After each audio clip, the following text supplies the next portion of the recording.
বাবার দরবারে সব পাগলেরই খেলা রে, পাগলেরই খেলা। ওখানে ঠোক মারো ভাই, পীরের দরবারে যদি ঠোক মারে, বাবার দরবারে যদি ঠোক যাই করো না কেন, শিরিক তুমি করো না। শিরিক হলো মস্ত বড় জুলুম। জোরে বলবেন না নাউজুবিল্লাহ। ঈসা নবীকে আল্লাহর পুত্র মনে করে জন্মদিবস পালন করে, ওরা আল্লাহরও জন্মদিবস পালন করে।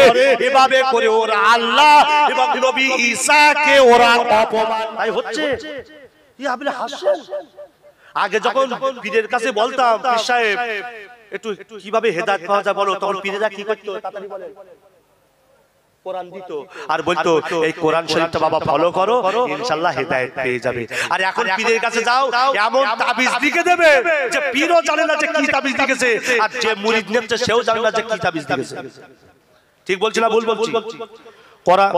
নবীজি হাদিস পাকের ভিতরে বলেছেন, মানি তাবাআল হুদা, একটু বোঝানোর জন্য বলছি, মানি তাবাআল হুদা বিগাইরিল কুরআনি আযাল্লাহুল্লাহ।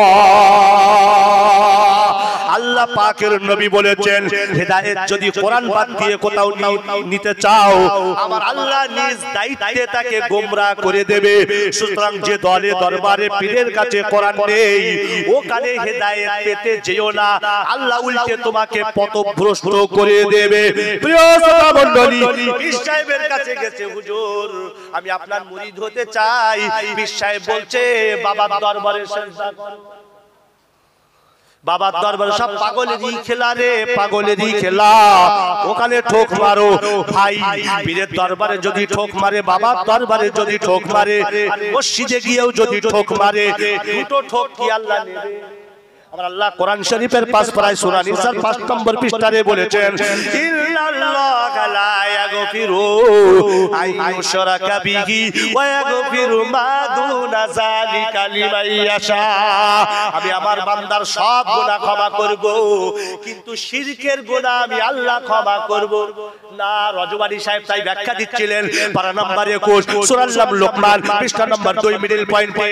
হযরত লোকমান আলাইহিস সালাতু ওয়াস সালাম তার সন্তানকে সর্বপ্রথমে কি উপদেশ দিয়েছিলেন? নামাজের আগে নামাজের দেয়নি, কি উপদেশ দিয়েছিল?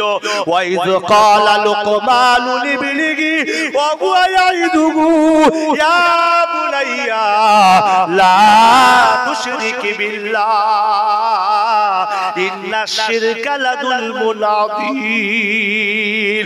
প্রিয় বৎস, আর যাই করো না কেন, শিরিক তুমি করো না। শিরিক হলো মস্ত বড় জুলুম। জোরে বলবেন না নাউজুবিল্লাহ। এই আরো জোরে বলবেন না নাউজুবিল্লাহ। কারণ শিরিক করলে কোনোদিন তুমি জান্নাত পাবে না। আমি কথাটা ফালতু কথা বলি না। শয়তান এখন শয়তানি করে না, তামাশা দেখে।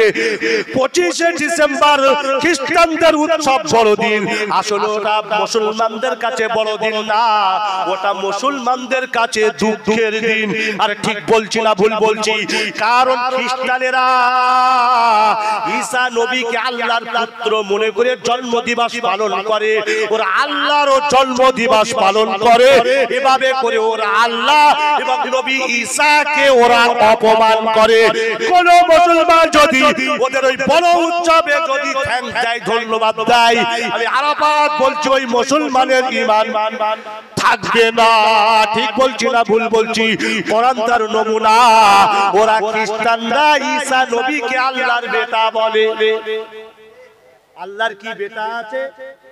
বলুন, কুল হু আল্লাহু আহাদ আল্লাহুস সামাদ লাম ইয়ালিদ ওয়া লাম ইউলাদ ওয়া লাম ইয়াকুল লাহু কুফুয়ান। মানে কি? নবী তুমি বলো আমি কারোর মুখাপেক্ষী, লাম ইয়ালিদ ওয়া লাম ইউলাদ, আমাকে কেউ জন্ম দেয়নি, আমি কাউকে, ওয়া লাম ইয়াকুল লাহু কুফুয়ান, তার সমতুল্য। এই আয়াতের সমর্থনে আল্লাহ পাক আবার 25 পারায় সূরা 2 নম্বর পৃষ্ঠার উপরে বলেছেন, লাইসা কামিসলিহি শাই, আল্লাহর সমতুল্য সমকক্ষ কেহই নেই। প্রিয় শ্রোতা মণ্ডলী, তখন শয়তান বলল, আমার শয়তানি করতে দিতে হবে কিয়ামত পর্যন্ত। কি শয়তানি করবি? আমি আদম সন্তানের শিরায় ঢুকে তার ঈমানটাকে নষ্ট করব। বোঝা গেল ইমানদারদের নাম্বার 1 শত্রু কোরআন তুমি বলো। কোরআন বলছে উজু করে আমাকে খোলো, পারা নাম্বার 2 সূরার নাম বাকারা পৃষ্ঠা নাম্বার 11 মিডল পয়েন্টে ইয়া আইয়ুহাল্লাযীনা আমানু লা তাত্তাবিউ খুতুওয়াতিশ শাইতান, তোমরা নাম্বার 1 শয়তানের পদাঙ্ক অনুসরণ করো না, করো না, করো না। কেন? ইন্নাহু লাকুম আদুউম মুবিন। শয়তান ঈমানদারদের জন্য নাম্বার 1। ওরা কি আল্লাহর শত্রু? আল্লাহ বলছে উজু করে আমাকে খোলো, ওরা আমারও শত্রু। কোথায় আছে? কোরআনে। পারা নাম্বার, আমি কোরআন ছাড়া কথা বলি না, 16 সূরার নাম মারিয়াম পৃষ্ঠা নাম্বার 7 মিডল পয়েন্টে ইয়া আবাদিল্লাহ তাবুদিশ শয়তান। সেদিন আল্লাহ পাকের নবীকে, নবী ইব্রাহিম নবী সেদিন তার পিতা আজরকে বলেছিল, আব্বা জান এই যে এক আল্লাহ বাদ দিয়ে অনেকগুলো আল্লাহর ইবাদত করছেন, এগুলো শয়তানি কাজ, শয়তানের দাসত্ব ছেড়ে দেন। ইন্না শাইতানা, শয়তানের পরিচয় দিচ্ছেন আল্লাহ, ইন্না শাইতানা কানা লিররহমানি আসিয়া। শয়তান হলো কি? আল্লাহর বড় নাফরমান। প্রিয় শ্রোতা মণ্ডলী, আমি আপনাকে কি বোঝাতে পারলাম ঈমানদারদের নাম্বার 1 শত্রুকে? এই জোরে বলেন, আমি কি বোঝাতে পারলাম কোরআন হাদিসের দলিল দিয়ে যে ঈমানদারদের নাম্বার 1 শত্রুকে?